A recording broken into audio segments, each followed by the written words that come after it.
Hi again, this is Caitlin Renault, and I will be presenting Chapter 4 from Spring's American Education, The Economic Goal of Schooling. American Education, Chapter 4, The Economic Goals of Schooling. FOED 6020-500, Spring 2013.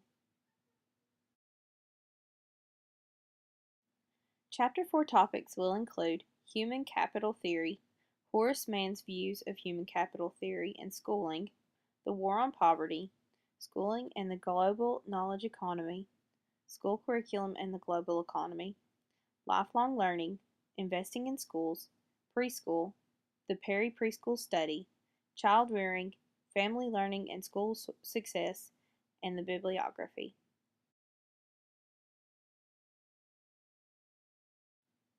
Human capital theory basically states that investment in education will improve the quality of workers and, in turn, increase the wealth of the community. This is not a new practice. School systems nationwide have justified schools as necessary for economic development. Human capital theory assumes that money spent on education will cause economic growth, reduce poverty, and improve personal incomes. Horace Mann had many thoughts on schooling and human capital theory. He used human capital theory to justify community support.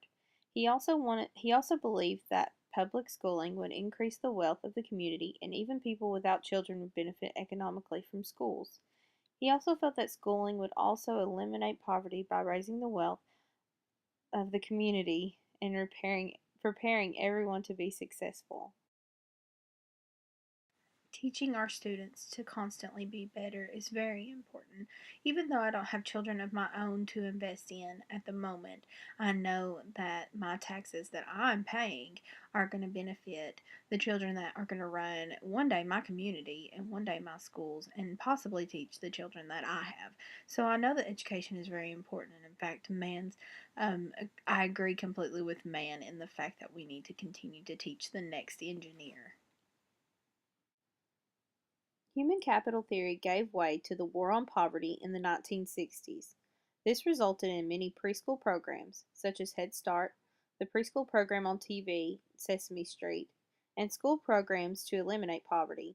Based on human capital theory, the economic model of the war on poverty seen here exemplifies current and past ideas about schooling and poverty. Notice that poor quality education is one element in a series of social factors that tends to reinforce other social conditions. Moving around the part of the diagram in the middle, an inadequate education is linked to low-income jobs, low-quality housing, poor diet, poor medical care and health problems, and high rates of absenteeism from school and work. The model suggests eliminating poverty by improving any of the interrelated points, such as if healthcare were better, absenteeism from work or school wouldn't be as horrible. Schooling and the global knowledge economy. During the 21st century, we compete with not only other Americans but also other countries. U.S. companies seek cheaper labor in foreign countries, and American workers pay for it. American workers are forced to take a pay cut and cut in benefits to compete with foreign workers. As educators, we have an important job at hand. We must educate to keep jobs that pay higher wages in the global labor market. It's not a new concept that we as a nation are behind in other countries. Asian countries excel constantly in school areas over the United States. But we have to learn to educate our students better and hold ourselves more accountable in school matters.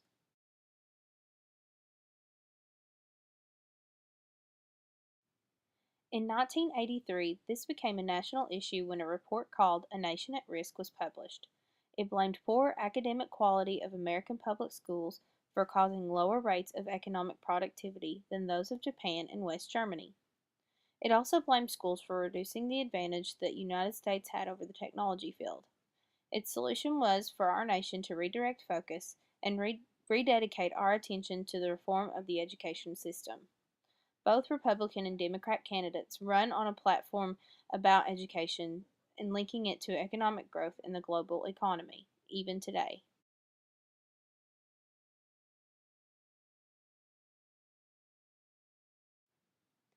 The most emphasis has been placed on math, science, and literacy in our school curriculums today. Curriculum has taken more of a magnet school approach. Literacy, science, and math have taken a high priority in education for the global economy. But sadly, our students, and in some cases adults, are not prepared to compete for high paid, cutting edge jobs that fuel our economic growth. So, where does that leave us on the lifelong learning role? In recent years, there has been discussion of the school's role in promoting a learning society and lifelong learning so that workers can adapt to constantly changing needs in the labor force. In lifelong learning and a learning society are essential parts of a global education system. The whole idea is that the world is in a constant technological change, where workers must continually update their skills to meet demand. This includes on the job training, extracurricular learning, and learning in the classroom.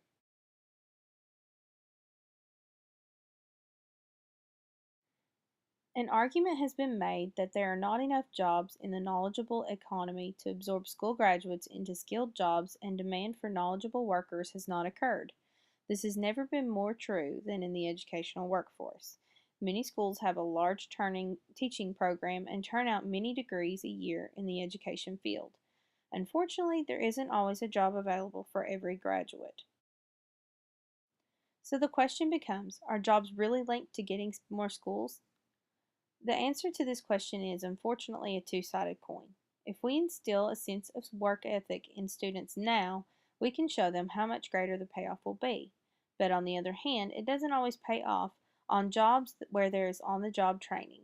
For example, the decision of foreign automakers to locate in states with low wages and no unions but with high dropout rates, such as Nissan in Coffee County, Tennessee, 26% school dropout rate, BMW Company in Spartanburg County, South Carolina, with a 26.9% school dropout rate, and Honda in St. Clair County, Alabama, with a 28% dropout rate.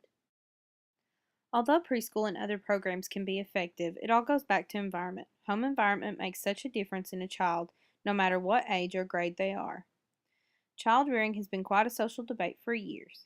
Again, reflecting on my class of 21 students, I have 50 to 60% coming from divorced or single parent homes, approximately 40% on free and reduced lunch, 30% from middle class families, and a high percentage in lower class. These environmental differences have a large bearing on how our children develop through school. In the 21st century, human capital economists argue that preschool education is the most efficient way for the government to invest its money to support economic growth. Investing in preschool education to reduce poverty is recommended by many economists. Essentially, whether the program is good or not, sometimes the issue begins at home. Sadly, we can't reach every child. All we can do is give the most opportunities to as many children as possible and work to make it pay off.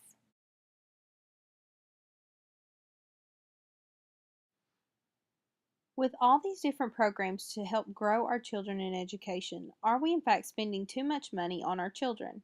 Again, this is an argument that sits on the fence. Some argue that we are spending too much, while others say we aren't doing enough. All in all, we can't rely on programs that pull up the rear in education, such as GED programs and job training, to compensate for the neglect children received in early formative years of school. In 2004, the following statistics were reported about Perry Preschool attendees.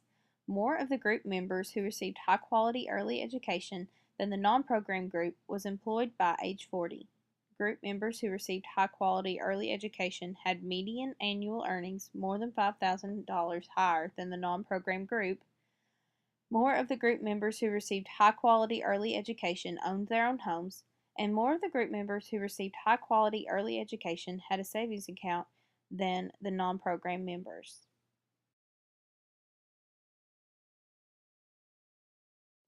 Beginning in 1962, the Perry Preschool Study began with 123 African American children from low income families who were considered at risk for school failure.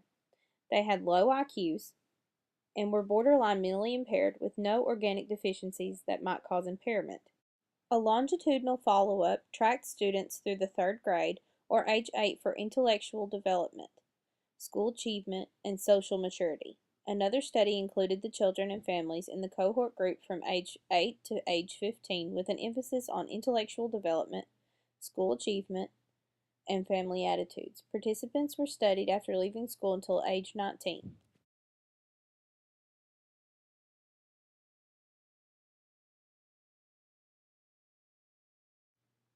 It's a fact that family and home environments play a key role in a child's academic achievements. Children enter school with differing abilities due to the differences in family background.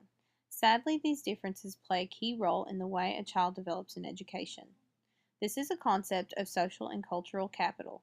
It refers to a person's behavior, attitude, knowledge, and cultural experiences.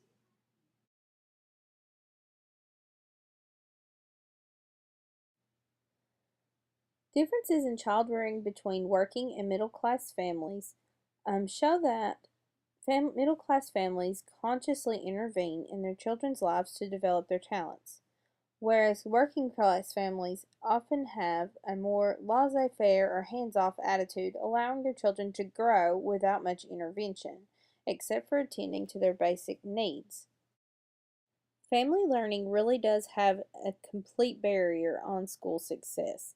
If parents were planning to prepare their child to enter kindergarten with high reading and math skills, they would read to their child, own a computer, and take the steps that were necessary to help them succeed. They might also have high expectations for their child's education and have rules governing television programming and CD music listening. In conclusion, although preschool can be an effective tool, it all goes back to environment. Home environment makes such a difference in a child, no matter what age or grade in life. Child rearing has been quite a social debate for years. When I look back on my 21 students, like I said before, the economic differences are vast. I have lots of students that are from divorced and single parents. I have many students that are free and reduced lunch, and quite a few that are in lower class. Each of these environmental factors makes a difference in their education daily. It depends on their ability to focus in class. It depends their ability to perform well on testing as well.